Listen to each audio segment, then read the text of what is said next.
Well, Sunny, it's good to be with you today. Why don't you tell me a bit about yourself and your business? So my name is Sunny Thor, and I lead a company called Valley Pride Ag. I'm a grower myself. We have a processing plant, and then we buy from other processors. And we do about close to 135 to 140 million pounds of almonds, walnuts, pistachios, bulk our almonds. So we call ourselves supply chain managers. Like we advise our growers, we advise our packers and customers what is a good time to buy, sell, give them trade related information, do market development.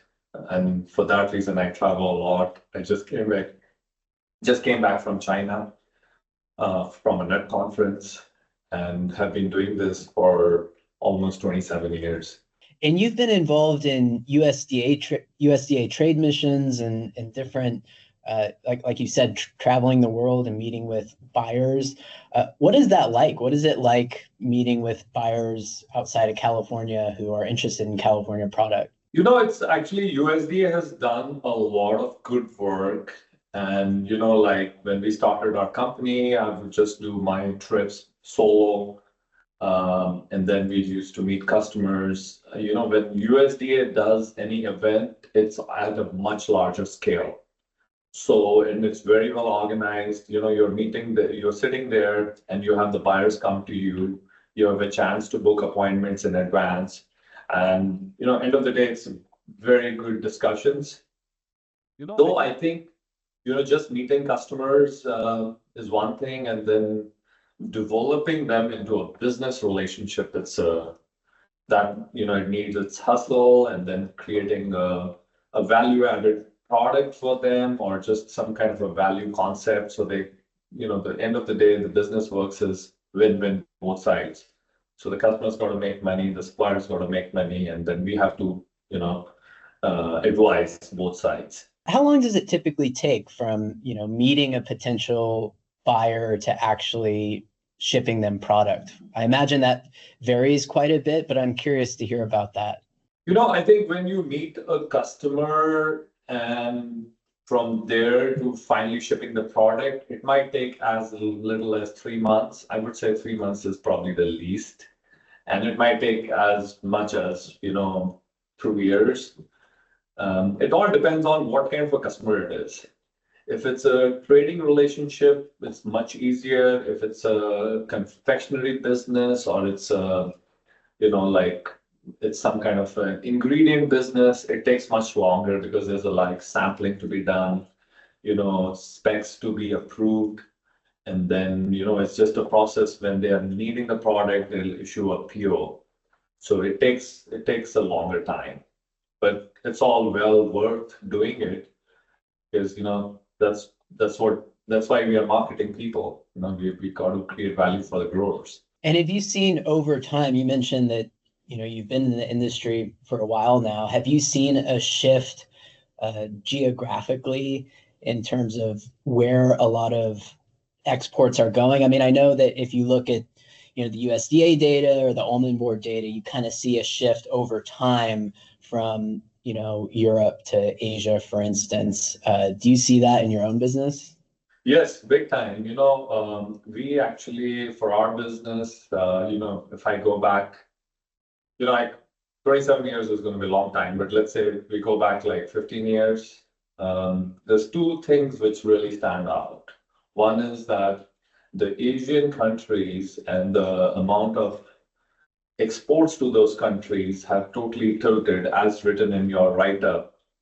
And Europe's share as a percentage of buying nut commodities from US has definitely gone down. And the second thing is that the type of customers has evolved a lot. Like, for example, in China, like 12 years back, it was mostly traders. And the traders used to be selling to the roasters and salters in mainland.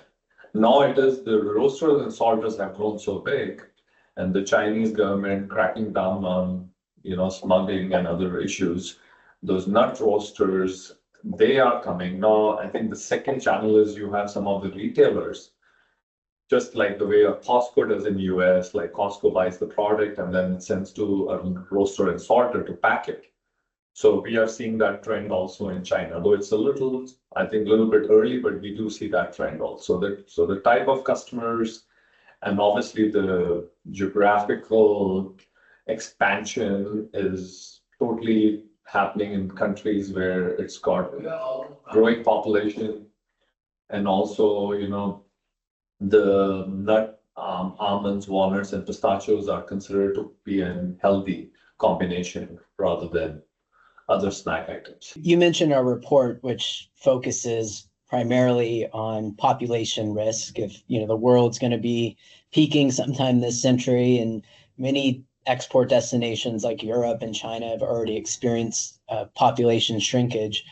How do you think about that changing the almond industry or the tree nut industry more broadly over the long term? I think that's a very big risk, and it's very well acknowledged, and all the data coming from USDA. Your report was very well written, and it makes a lot of sense. Like if we kind of see where India as an importing nation for almonds, just specific to almonds, was 10 years back to where it is now, it has probably grown 8, 9 times.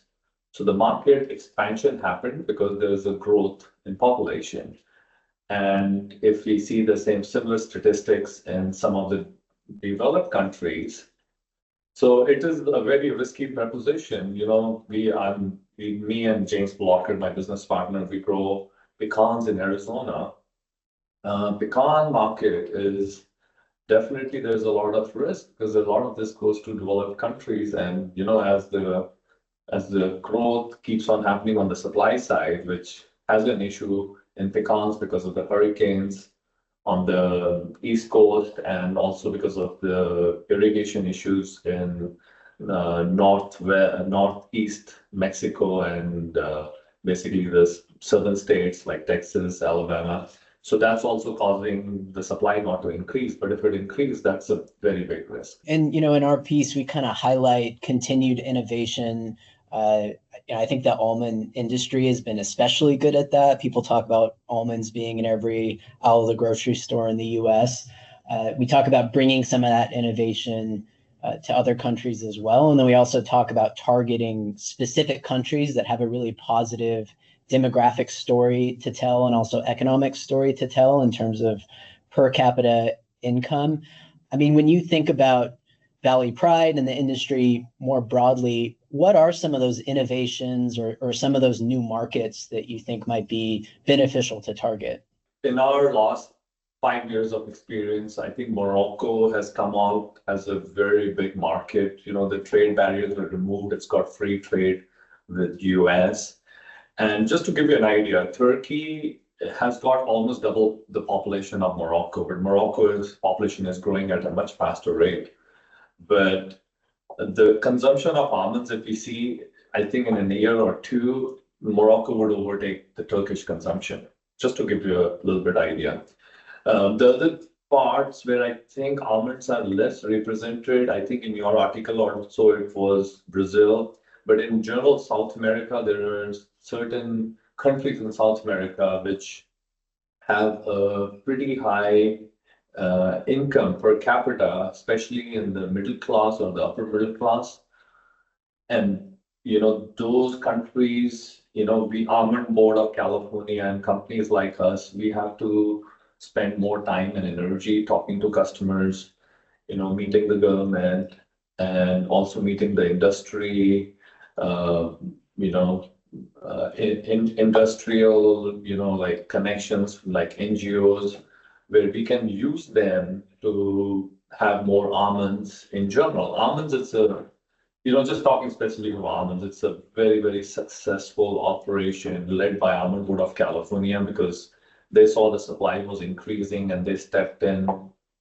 We have a pretty big budget, and that budget is used pretty wisely. But I would whenever I get time to speak to Almond Board of California, I say that, hey, the emerging markets probably need more funds, because that's where if we can get like a 10-cent premium in those markets, it's going to directly go and make sure that our growers survive, which is going to have the supply there.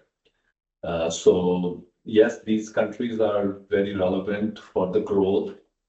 And also in general, even in the developed countries like Europe, talking about things which are any kind of almond ingredients, like can the butter be almond butter? Can it become a protein replacement?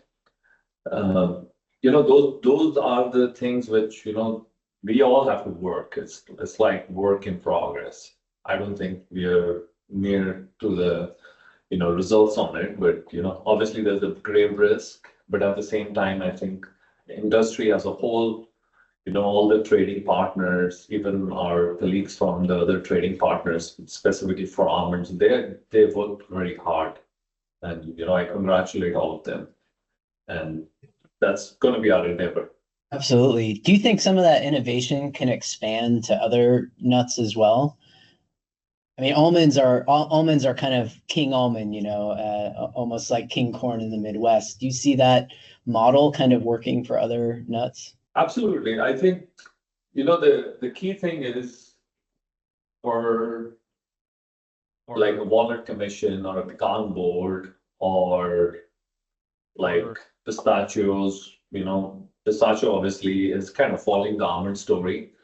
But for the pecans and the walnuts and the other nuts, 100%, they can do the same thing, because at one time almonds, we knew the supply was going up back in 2000.